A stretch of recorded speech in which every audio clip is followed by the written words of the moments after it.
Hi అండి. బొబ్బట్లు ఎప్పుడు ఒకేలా తిని బోర్ కొట్టిందనుకోండి, ఒక్కసారి ఇలాగా రాగి బొబ్బట్లు చేసుకొని తినండి. చాలా అంటే చాలా బావుంటది. మీకు కూడా నచ్చేస్తది. ఈరోజైతే నేను అవే చేశాననమాట. నాకు ఇలాగా రాగి పిండితో రెసిపీస్ అంటే చాలా ఇష్టం అండి. ఇది హెల్త్‌కి కూడా చాలా మంచిది కదా! ఐరన్ ఎక్కువ ఉంటది కదా! రాగి పిండిలో వచ్చేసి. టేస్ట్ కూడా చాలా బావుంటదండి. ఒకేలా తినకుండా ఒకసారి ఇలా ట్రై చేయండి. ఇది ఎలా చేశాను ఏంటన్నది వీడియోలోకి వెళ్ళిపోదాం. ముందుగా అయితే ఒక కప్పు పచ్చిశనగపప్పు అయితే ఒక 4 గంటలు నానబెట్టేసుకున్నాను. శుభ్రంగా కడిగి మంచి వాటర్ వేసి నానబెట్టేసాను. అది చక్కగా నానిపోయింది. ఇప్పుడైతే అది కుక్కర్‌లో వేసి కొంచెం వాటర్ వేసి ముందు ఉడికించేసుకోవాలి. ఇంక ఇది కుక్కర్‌లో పెట్టేసి అయితే ఇంకా పక్కన పెట్టేస్తాను. ఇంకైతే ఒక గిన్నె తీసుకొని స్టవ్ వెలిగించుకొని అందులో అయితే ఒక కప్పుతో వాటర్ అయితే వేసుకోవాలి. మనం ఏ కప్పుతో అయితే రాగి పిండి తీసుకున్నామో ఆ కప్పుతో అయితే మనం ఇలా కొలత నీళ్ళు తీసుకొని అందులో కొంచెం సాల్ట్, కొంచెం నెయ్యి వేసేసుకొని ఆ నీళ్ళు కొంచెం మరగనివ్వాలన్నమాట. ఇంకా నీళ్ళు చక్కగా మరిగిపోయిన తర్వాత ఇంకా మనం ఒక కప్పుతో అయితే కొలత పెట్టుకున్నాం కదా రాగి పిండి, ఇంకా ఆ రాగి పిండి అయితే ఇంకా అందులో వేసేసుకోవాలండి. ఉండలు లేకుండా చక్కగా కలిపేసుకుని ఇంకా స్టవ్ అయితే ఇంకా ఆపేసేయాలి. ఇంకా ఒక కప్పుకైతే ఒక కప్పు వాటర్ అయితే సరిపోతుంది. ఇంక ఇలా కలిపేసుకుని అయితే చక్కగా ఇంకా అది అంతా స్టవ్ ఆపేసిన తర్వాత కలిపేసేయండి.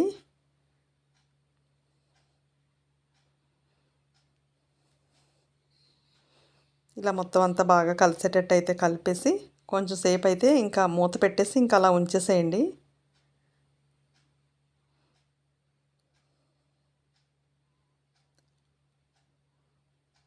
ఇప్పుడు కొంచెం చల్లారిన తర్వాత ఒకసారి ఇలా కలిపేసేయండి చక్కగాని. అంటే కొంచెం ఇంకా పిండి కొంచెం పలచగా ఉంది కదా! అది చల్లారి కొద్దీ కొంచెం గట్టి పడుతుంది. ఒకసారి అయితే ఇంక ఇలా గరిటెతో అయితే కలిపేసుకోవాలి. కొంచెం ఆయిల్ అయితే వేసేసుకుంటే మనకు చేతికి అంటుకోకుండా చక్కగా ఉంటుంది. ఇలా కొద్దిగా ఆయిల్ వేసేసి చక్కగా కలిపేసి దాన్ని ఓ పక్కన పెట్టేసుకుందాము. వేడిగా ఉంది కదా! కొంచెం వేడుంది. అందుకనే నేను గరిటె పెట్టాను.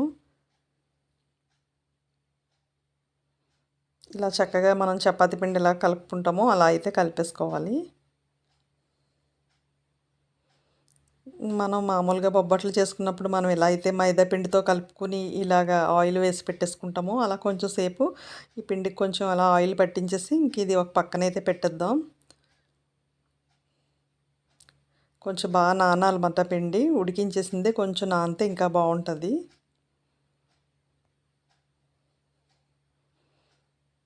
ఇప్పుడు ఇది కూడా పక్కన పెట్టేద్దాం.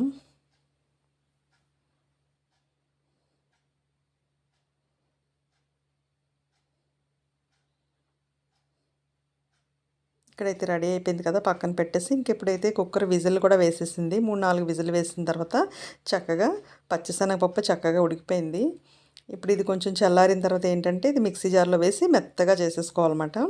అక్కడ అది కలిపేసి పక్కన పెట్టేసాము. అది నానుతా ఉంటది. ఈలోగా ఇదైతే మనం మెత్తగా చక్కగా గ్రైండ్ చేసుకొని తెచ్చేసుకుందాం. ఇక్కడ మెత్తగా గ్రైండ్ చేసేసి అయితే తెచ్చేసానండి.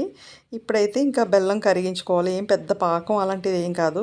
బెల్లం కరగడానికైతే కొంచెం నీళ్ళండి. నేను ఒక కప్పు పచ్చిశనగపప్పుకి ఒక కప్పు అయితే బెల్లం తీసుకున్నాను. మీరైతే తినేదాన్ని బట్టి తీసుకోండి. ఇంకొంచెం తీసుకోవచ్చు. ఇదైతే కరెక్ట్‌గా సరిపోతుంది.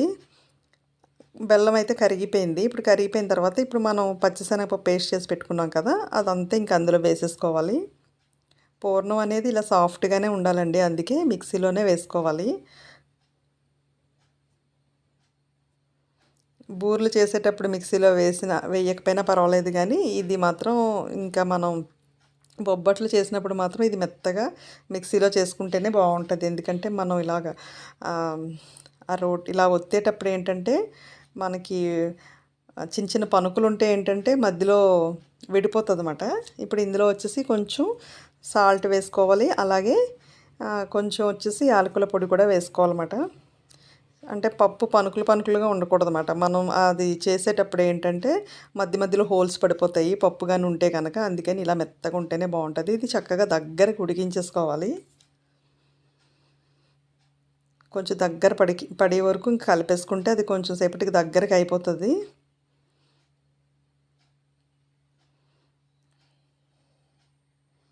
కింద అడుగు పట్టకుండా కొంచెం అలా కలుపుతా ఉంటే సరిపోతుంది. ఇంక ఇదైతే పక్కన పెట్టేస్తున్నాను. చక్కగా చల్లారిపోయి అదంతా ఇలా గట్టిగా అయిపోయింది చక్కగాని సాఫ్ట్‌గా. మనకి చిన్న చిన్న బాల్స్ చేసుకోవడానికి వీలుగా అయితే ఉండాలి. ఇంక ఇక్కడైతే రాగి పిండి కూడా కలిపి పెట్టుకున్నాం కదా! అది కూడా భలే సాఫ్ట్‌గా అయితే అయిపోయింది. ఇప్పుడు ఇందులో వచ్చేసి మనం ఒక 3 టేబుల్ స్పూన్ గోధుమ పిండి వేసుకోండి. మైదా వేసుకోవచ్చు, అది అంత హెల్త్‌కి మంచిది కాదు కనుక గోధుమ పిండి వేసుకోండి. నేను ఒక్క స్పూనే మీకు కనిపించింది కదా! ఈలోగా ఫోన్ వచ్చి కట్ అయిపోయిందన్నమాట వీడియో.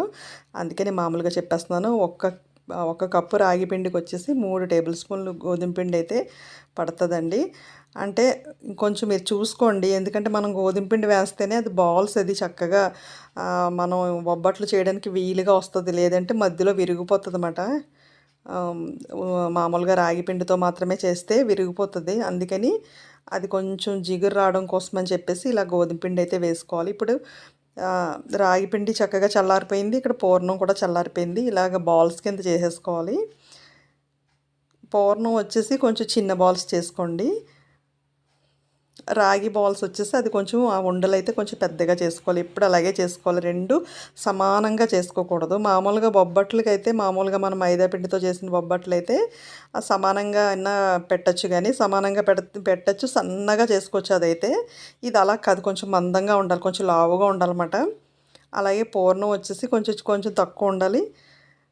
పైన మనం రాగి బాల్స్ అయితే కొంచెం పెద్దవి చేయాలన్నమాట. అలా అయితే కరెక్ట్‌గా సరిపోతుంది. ఇలాగైతే బాల్స్ చేస్తున్నాను. ఇక్కడైతే పూర్ణం అయితే ఇలాగైతే రౌండ్ చుట్టేసుకుని పెట్టేసుకుందాం. ఇప్పుడు ఇది కొంచెం చేతికైతే నూనె అప్లై చేసుకోండి. ఇక్కడ రాగి బాల్స్ అయితే కొంచెం పెద్దవి చేస్తున్నాను చూసారా? పూర్ణం కంటే ఇది కొంచెం పెద్దగా ఉండాలన్నమాట ఎప్పుడూని. అది గోధుమ పిండి వేయడం వల్ల ఏంటంటే మనకి చక్కగా విరిగిపోకుండా బొబ్బట్లయితే వస్తాయి. తప్పకుండా ఒక 3 టేబుల్ స్పూన్లు అయితే గోధుమ పిండి కలుపుకోండి. ఇంక ఇలాగ అన్నీ ముందే రెడీ చేసి పెట్టేసుకుంటున్నాను. లేదు మనం స్టవ్ మీద తవ్వ పెట్టేసి ఒక్కొక్కటిగా మనం తయారు చేసుకుని కూడా వేసుకోవచ్చు. అన్నీ ఇలా బాల్స్ చేసేసుకుని ఒకేసారి కూడా రెడీ చేసుకుని కూడా చేయొచ్చు అన్నమాట. మనకి ఎలా వీలుంటే అలాగా. ఇక్కడ అన్నీ నేను కొన్ని బాల్స్ అయితే చేసేసి అయితే రెడీగా పెట్టేసుకున్నాను. కొన్ని అయితే చేస్తున్నాను అనమాట నేను. ఎందుకంటే వేడి వేడిగా తింటే బాగుంటుంది కదా! ఇంకా పిల్లలైతే ఈవినింగ్ వచ్చిన తర్వాత వాళ్ళకి వేడిగా చేద్దామని ఇప్పుడైతే కొన్ని అయితే తయారు చేస్తున్నాను. ఇక్కడ తవ్వ పెట్టేశాను. ఇక్కడైతే ఆయిల్ కవర్ ఒకటైతే తీసుకుని ఇంక మీకు తెలిసిందే కదా బొబ్బట్లు ఎలా చేస్తామో అలాగా ఇంకా ఈ రాగి బాల్స్ ఇలాగైతే గుంట కింద చేసుకుని పూర్ణం అయితే మధ్యలో పెట్టేసి మళ్ళీ చక్కగా బాల్ చక్కగా ఇలా రౌండ్గా చేసేసేయండి.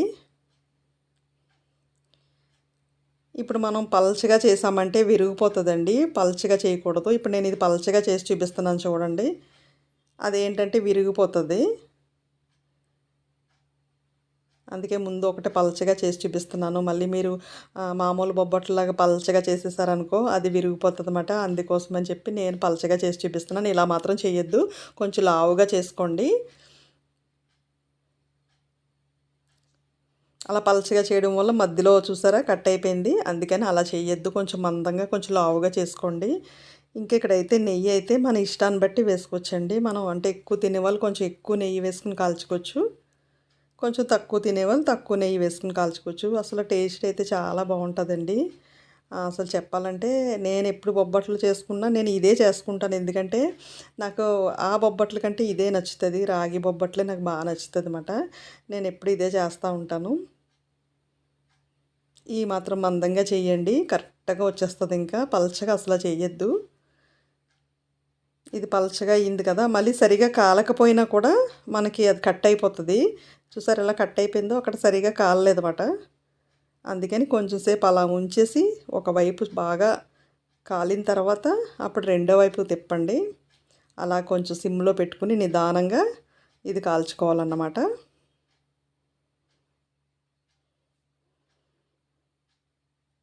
అలా సిమ్లో పెట్టడం వల్ల చాలా బాగా వస్తుందండి. ఇప్పుడైతే ఇవన్నీ కొంచెం లావుగా చేస్తున్నాను చూడండి. ఇవైతే ఎంత బాగా వస్తాయో.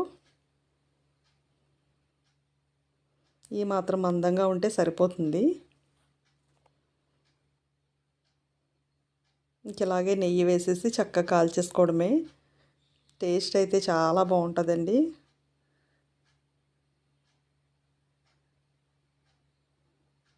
ఒకసారి ఎప్పుడు తిన్నది మీకు బోర్ కొడితే ఒకసారి ఇలా ట్రై చేయండి. చాలా బావుంటది టేస్ట్ వచ్చేసి.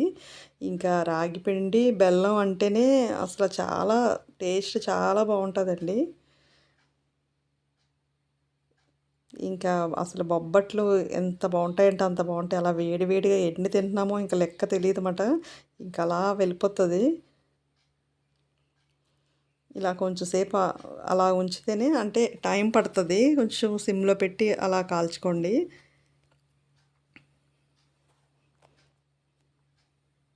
హెల్త్‌కి కూడా మంచిది కదా! ఎంతమందికి నాలాగా ఇష్టమో చెప్పండి. కామెంట్ పెట్టండి. రాగి పిండితో రెసిపీస్ అంటే ఎంతమందికి ఇష్టమో కామెంట్ పెట్టండి. నాకైతే చాలా ఇష్టపడతాను. చాలా టేస్ట్ ఉంటదండి. ఈ బొబ్బట్లు కూడా చాలా బావుంటాయి. కొత్తగా ఏదన్నా తినాలి, ట్రై చేయాలనుకుంటే ఇది ఒకసారి ట్రై చేయండి. కాకపోతే కొంచెం చిన్న చిన్న టిప్స్ పాటించాలన్నమాట. ఇలా కొంచెం ఇందులో కొంచెం 3 టేబుల్ స్పూన్లు గోధుమ పిండి కలపడం. ఈ బాల్స్ చేసినప్పుడు కానివ్వండి, అది జస్ట్ అలా స్మూత్‌గా అలా రౌండ్‌గా చేసుకోవాలన్నమాట. కొంచెం మనం గట్టిగా నొక్కేస్తే విరిగిపోతది. చూసారా నేను ఎంత స్మూత్‌గా చేస్తున్నానో. అలా కవర్ మీద పెట్టి కూడా మనం అలా చేత్తో కూడా రౌండ్ చేసేయొచ్చు. లేదు అంటే కవర్ అలాగా పైన వేసేసి అప్పుడు కూడా చేత్తోటి ఇలా అంటే చక్కగా రౌండ్ వచ్చేస్తదండి.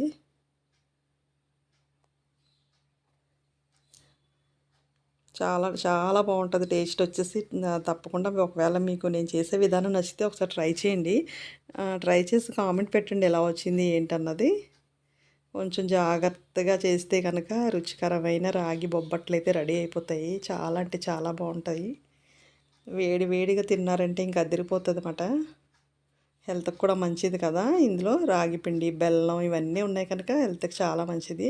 మనం ఏంటంటే హెల్త్‌కి ఏది మంచిదో అవే ఎక్కువగా చేసుకొని తినడానికి ట్రై చేయాలండి. మనం తిన్నది ఉపయోగం ఉండాలన్నమాట మనకి. అలా అయితే ట్రై చేయాలి. ఇక్కడ చూసారా? ఇదిలా చూపిస్తున్నాను చూడండి. ఎంత బాగా వచ్చిందంటే చాలా అంటే చాలా బావుంటదండి.